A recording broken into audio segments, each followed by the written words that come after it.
Mesdames et messieurs, merci de nous rester fidèles. Bienvenue dans Afrique Midi. Tout de suite, les titres de l'actualité. À la une, cette saisie de drogue au Sénégal, la police vient de démanteler un réseau de trafiquants qui opérait entre le Mali et le Sénégal avec 3 tonnes de chanvre indien d'une valeur estimée à 270 millions de francs CFA. La présidente Dilma Rousseff a été investie ce jeudi 1er janvier 2015 pour un second mandat à la tête du Brésil et devra s'atteler à relancer l'économie.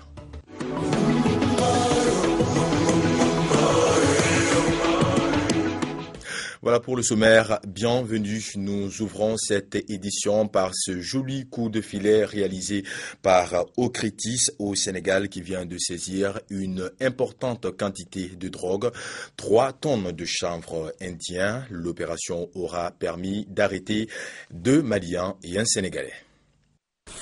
Plus de 3 tonnes de chanvre indien ont été saisies au cours de l'opération de l'Ocretis, l'Office central de répression du trafic illicite des stupéfiants. Pour la première opération, il a fallu 1 mois de surveillance et de filature pour arriver à la saisie de ces 2 tonnes, 186 kilos, conditionnés en sacs de 72 kilos. Le chanvre indien que vous avez là était conditionné dans des sacs, donc 72 sacs de 30 kilos chacun. Les sacs que vous voyez, ainsi que 20 kilos qui étaient à part. Donc la valeur marchande, je ne reviendrai pas là-dessus, mais il faut savoir que le kilo de chanvre indien actuellement, surtout le brown, coûte sur le marché est estimé à plus de 90 000 francs le kilogramme. L'autre opération de l'Ocretis a permis la saisie de plus de 900 kg de chanvre indien et l'arrestation de celui qui est considéré comme le baron du trafic du chanvre indien entre le Sénégal et le Mali. Lors de cette opération, la réussite a été que donc on a eu non seulement 900 kg de chanvre indien, mais également on a arrêté le producteur. On a arrêté donc le convoyeur qui est un Sénégalais, le grossiste, ainsi que la personne, l'intermédiaire qui était chargé donc de marchander avec donc les Sénégalais pour l'acquisition du chanvre indien. Donc c'est tout un réseau qui a été démantelé. Là également, on a saisi le véhicule taxi qui était utilisé donc par en fait ces trafiquants. 3 tonnes d'une valeur estimée à 270 millions de francs CFA. Une bonne prise de la police qui entend renforcer le dispositif de surveillance. Au Burkina Faso, le président de la transition, Michel Kafando, est revenu sur la rouverture du dossier Thomas Sankara et Norbert Zongo par la justice. C'était lors de sa présentation de vœux du Nouvel An 2015. Je vous propose de l'écouter. Dans l'ordre des mesures prononcées, l'État a décidé de donner des moyens à la famille du président Thomas Sankara pour procéder aux travaux de prospection de sa tombe.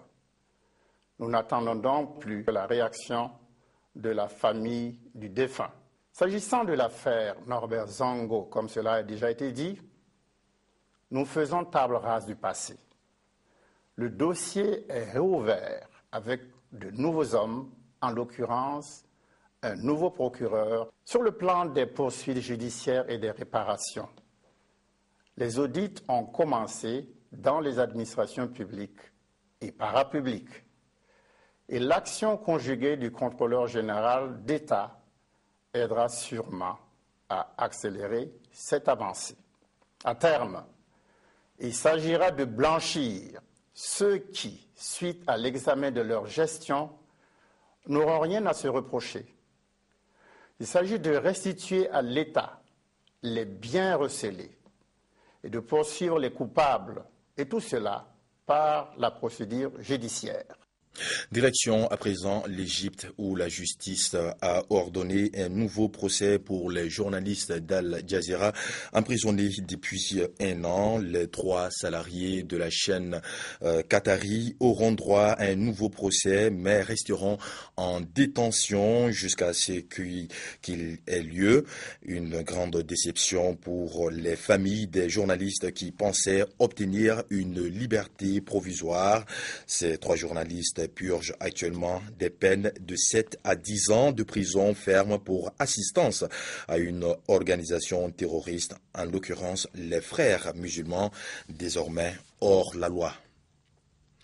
En Gambie, 2 jours après la tentative de putsch manquée entreprise en l'absence du chef de l'État, le président Yahya Jammeh dément la participation de l'armée et accuse des puissances étrangères d'être responsables de l'attaque dans un deuxième discours à la nation. Hier, le président gambien avait fermement mis en garde ceux qui prônent un changement de régime par la violence. Plusieurs dizaines de civils et militaires ont été arrêtés. Parlons santé à présent pour cette femme guinéenne. Le virus Ebola reste désormais un mauvais souvenir car elle vient de sortir guérie du centre de traitement d'Ebola de Donka. Pour marquer son retour dans sa localité, une cérémonie de réception a été organisée. Jusque-là, épargnée par l'épidémie d'Ebola, la préfecture de la Baie vient de connaître son premier cas à la mi-décembre. C'est ici, dans le village de Sambayabe, dans la sous-préfecture de Popodara, que le premier cas a été détecté. Alertées, les autorités sanitaires de la région ont pris les mesures pour vite circonscrire la maladie. Bilan, 7 cas et 77 personnes contacts à surveiller. Et grâce à la prise en charge rapide, Fatoumata Binta Diallo, grand-mère du premier cas de malade, vient de sortir du centre de traitement d'Ebola de Donka. Je suis partie et je suis sortie guérie. Je conseille à toutes les personnes malades de ne pas attendre la phase terminale. Des médicaments existent pour guérir cette maladie.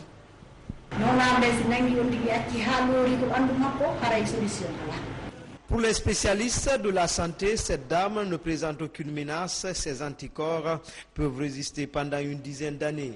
Pour circonscrire la maladie dans cette région, jadis épargnée par ce virus, les autorités décident de fermer le marché hebdomadaire de Popodara et renforcer les dispositifs de lavage des mains dans cette localité. Hors de nos frontières, 2 jours après la découverte d'un cargo transportant plus de 700 migrants au large de l'Italie, un autre navire était en détresse cette nuit, non loin des Pouilles, dans le sud-est du pays. Les Adennes, c'est le nom de ce bâtiment marchand, était à la dérive à la suite d'une panne de machine.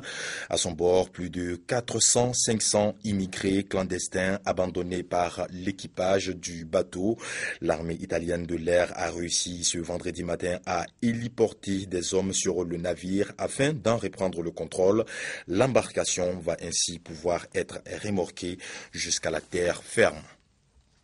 Plus de 76 000 morts en 2014, bilan macabre de la guerre en Syrie. L'année passée a été la plus meurtrière depuis le début du conflit il y a 3 ans. Les chiffres en détail dans ce reportage. Sous les décombres, une nouvelle victime. Le conflit syrien fait toujours plus de morts. Plus de 76 000 en 2014, selon l'Observatoire syrien des droits de l'homme. C'est l'année la plus meurtrière depuis le début de la guerre. En première ligne, les civils. Ils sont les plus touchés. 17 790 morts en 1 an, dont 3 501 enfants. 2014 a été une année très difficile, beaucoup de bombardements, beaucoup de raids. Tout le monde est vraiment déprimé. J'espère qu'en 2015, nous verrons la victoire et nous retrouverons le confort. Du côté du régime, on veut croire en la victoire. Les loyalistes ont essuyé d'importantes pertes. 12 861 soldats ont été tués, sans compter les miliciens syriens pro-régime. 9 766 et les étrangers. 2167 morts au combat, toujours selon l'ONG. Pour motiver ses troupes, le président Bachar al-Assad s'est rendu dans la banlieue de Damas, à Jobar. C'est ici que les loyalistes mènent leur plus importante offensive face aux rebelles. Les insurgés, eux, ont perdu plus de 15 000 hommes en 2014. Mais depuis 1 an, le régime concentre la plupart de ses efforts pour vaincre l'organisation de l'État islamique. Près de 17 000 djihadistes ont été tués l'an dernier. La majorité étaient des étrangers. En Irak également, leur avancée a fait des milliers de morts.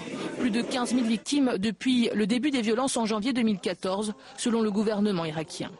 Nous sommes au service de toutes les villes d'Irak pour chasser les derniers djihadistes de notre territoire. Malgré la riposte de l'armée appuyée par les combattants kurdes et la coalition internationale, l'organisation de l'État islamique contrôle toujours près d'un tiers du territoire, dont 3 grandes villes du pays. Et cette autre actualité, avant de refermer ce journal, il s'agit de la présidente brésilienne Dilma Rousseff qui a prêté serment hier pour son second mandat, un mandat qu'elle a placé sous le signe de la relance économique. On revient ici sur la cérémonie d'investiture. Comme le veut la tradition, Dilma Rousseff arrive dans une Rolls-Royce de 1952. La présidente brésilienne s'apprête à entamer son second mandat qu'elle souhaite placer sous le signe du changement. Devant le Parlement, elle s'engage ainsi à mener une guerre contre la corruption qui gangrène le pays. Un sujet qui avait entaché la campagne avec le scandale de pots de vin concernant la compagnie publique Petrobras, le géant pétrolier brésilien. Notre combat contre la corruption et contre l'impunité gagnera en intensité avec l'ensemble des mesures promises pendant ma campagne. Je propose un grand pacte national contre la corruption qui implique toutes les sphères du gouvernement et tous les noyaux du pouvoir, tant dans le secteur public que dans le privé. Après 40 minutes de discours face au Congrès, la cérémonie se poursuit devant le palais présidentiel où près de 30 000 Brésiliens sont venus l'applaudir. Dilma Rousseff y reçoit l'écharpe, symbole de la plus haute fonction du pays. Face à ses électeurs, la présidente promet de relancer la croissance qui frôle les 0%, de réduire l'inflation qui a atteint 6,56% et de faire des réformes économiques. Nous allons procéder à des ajustements économiques, mais sans porter atteinte aux droits des Brésiliens qui sont acquis, ni en trahissant nos engagements sociaux. Dilma Rousseff a été réélue de justesse fin octobre pour 4 ans supplémentaires. Une victoire qu'elle doit principalement au programme par son parti, le Parti des travailleurs, au pouvoir depuis 12 ans et qui ont sorti 40 millions de Brésiliens de la misère. Voilà, c'est tout pour Afrique Midi. Merci de l'avoir suivi. Prochain rendez-vous avec l'info, c'est à partir de 19h45. Quant à moi, je vous retrouve demain, même heure. Mais d'ici là, restez en notre compagnie. Nos programmes continuent. À très bientôt.